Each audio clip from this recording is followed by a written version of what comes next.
Hello बच्चों, आज अपन कर रहे हैं पॉलिटी। उसके सेट 20 क्वेश्चन करेंगे आज, जो प्रीवियस ईयर एसएससी और रेलवे में पूछे गए हैं। तो अपन चलते हैं क्वेश्चन नंबर 1 पे।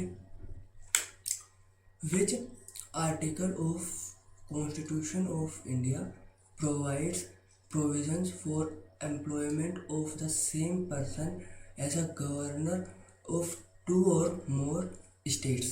तो आर्टिकल है 153। भारत के संविधान का कौन सा अनुच्छेद एक ही व्यक्ति को 2 या 2 से अधिक राज्य के राज्यपाल के रूप में नियुक्त करने का प्रावधान करता है? तो अनुच्छेद 153 153। विच article of Indian constitution has provision for the appointment of high court जज। भारतीय संविधान के किस अनुच्छेद में उच्च न्यायालय के न्यायाधीश की नियुक्ति का प्रावधान है? तो article 217। Under which of the following article is the right to equality mentioned? निम्नलिखित में से किस अनुच्छेद के तहत समानता के अधिकार का उल्लेख किया गया है? तो आर्टिकल 14 से 18। Which article of Indian Constitution state the following? Directive principles of state policy are fundamental in the governance of country, and it shall be the duty of state to apply these principles in making laws. तो भारत संविधान का कौन सा अनुच्छेद निम्नलिखित में से बताता है कि राज्य के नीति निर्देश सिद्धांत देश के शासन में मौलिक और कानून बनाने में सिद्धांतों को लागू करने न राज्य का कर्तव्य है? तो कौन सा आर्टिकल बताता है? 37 article 37। The constitution like Lokpal and Lokayukta was first created in which of the following country? Lokayukta और लोकपाल का पद सबसे पहले किस कंट्री ने बनाया? तो Sweden. What is the tenure of governor? Governor का क्या टेन्योर होता है? राज्यपाल का समयकाल कितना है? 5 साल। Which of the following act provides for a system of tribunals and a ban on strikes? The Tribunal Dispute Act 1929। तो निम्नलिखित में से किस अधिनियम ने न्यायाधिकरणों की एक प्रणाली और हड़तालों पर प्रतिबंध का प्रबंधन किया था? तो व्यापार विवाद अधिनियम 1929, the trade dispute act 1929। Which article of Indian Constitution deals with the appointment and duties of the Attorney General of India? भारतीय संविधान का कौन सा अनुच्छेद भारत के महान्यायाधीश की नियुक्ति और कर्तव्य से संबंधित है? तो अनुच्छेद 76 आर्टिकल 76।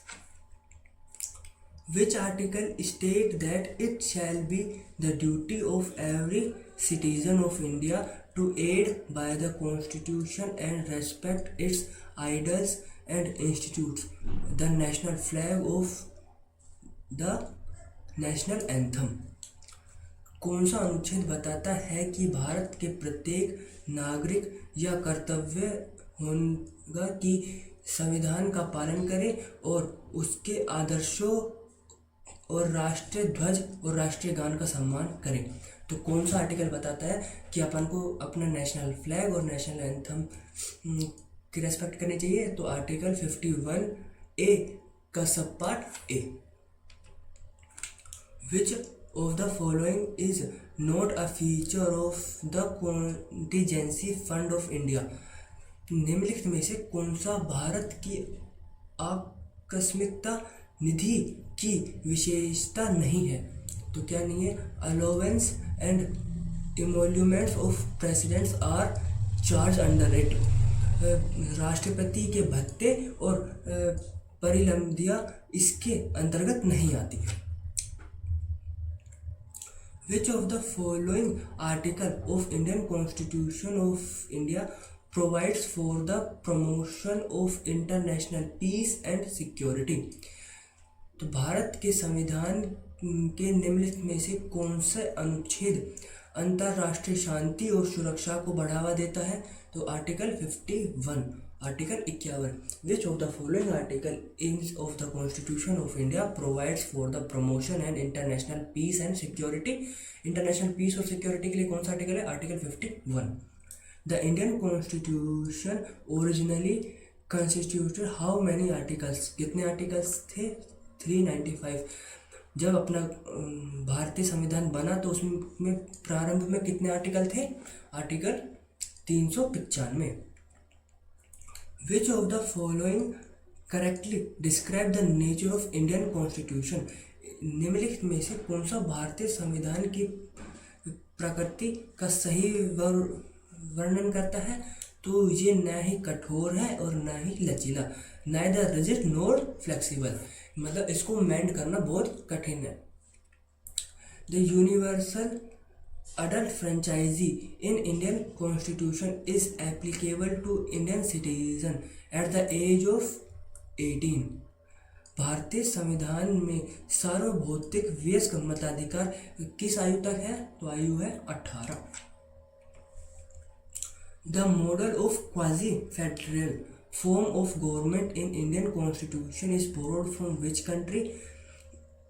अर्ध संघीय प्रक्रिया किस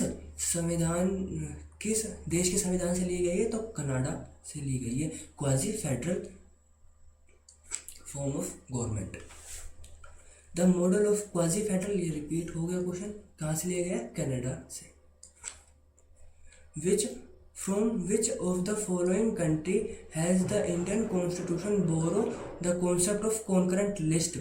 भारतीय संविधान में सर्ववर्ती सूची किस देश से ली गई है? तो ऑस्ट्रेलिया, कॉन्करेंट लिस्ट, सर्ववर्ती सूची। The Indian constitution has adopt the parliamentary form of government from which country? The constitution of India has adopt the parliamentary form of government. Parliamentary form of government किस country से लिया गया है? Britain. भारतीय संविधान ने Britain से सरकार का संसदीय स्वरूप अपनाया है। Next question, which of the following feature of Indian constitution is taken from US? अपन ने यूएस से कौन सा कॉन्स्टिट्यूशन फॉर्म ऑफ कॉन्स्टिट्यूशन लिया है? तो रिमूवल ऑफ सुप्रीम कोर्ट। अब जज, जब अपन को सुप्रीम कोर्ट के जज को हटाना है तो ये कहाँ से लिया है अपन ने? ये लिया है USA. Which chapter of part 6 of Indian constitution is concern with the state legislature? भारतीय संविधान के भाग 6 का कौन सा अध्याय राज्य विधानमंडल से संबंधित है? तो चैप्टर 3 अध्याय संबंधित है स्टेट लेजिस्लेचर से। Next question, which of the following amendment act of Indian constitution was 11th fundamental duty? तो कौन सा कॉन्स्टिट्यूशन अमेंडमेंट है? तो कॉन्स्टिट्यूशन अमेंडमेंट 86 कॉन्स्टिट्यूशन अमेंडमेंट, 86वें कॉन्स्टिट्यूशन अमेंडमेंट से अपन ने फंडामेंटल ड्यूटीज को ऐड किया है, मौलिक कर्तव्यों को। ठीक है, तो नेक्स्ट वीडियो में 20 क्वेश्चंस का फिर सेट लेके आएंगे।